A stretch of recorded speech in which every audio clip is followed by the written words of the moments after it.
A-class catamarans are a competitive class of sailing yacht.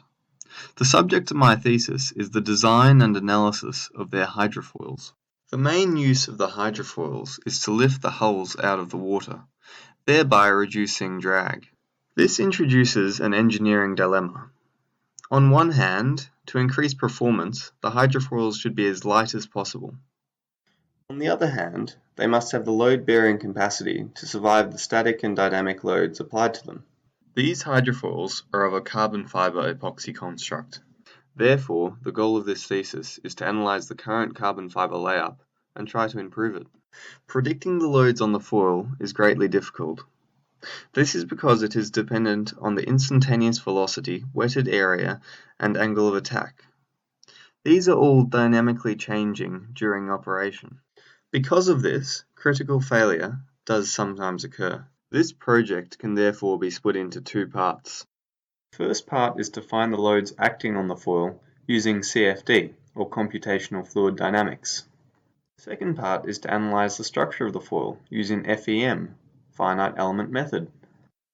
In CFD, it is highly difficult to model the foil outside of steady-state conditions.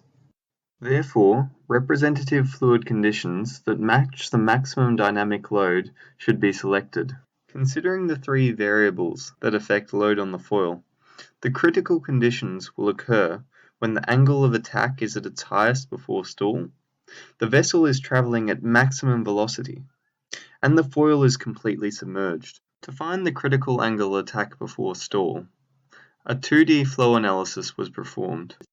In this analysis, the critical angle of attack was found to be around 10 degrees. The 2D flow analysis was validated by importing the geometry of a 2D section of a NASA 63 series airfoil. The results of this analysis were very similar to experimental results done on the same airfoil. We also know that the maximum speed of the catamaran is 15.4 meters per second. These values will be fed into a large 3D computational fluids model. The loads found in the CFD element of this project will then be used to create a large FEM model of this foil. To confirm the material properties used in the finite element model, characteristic property testing will also be performed. To conclude, the aim of this thesis is to analyze the physical structure of A-class hydrofoils and make possible improvements.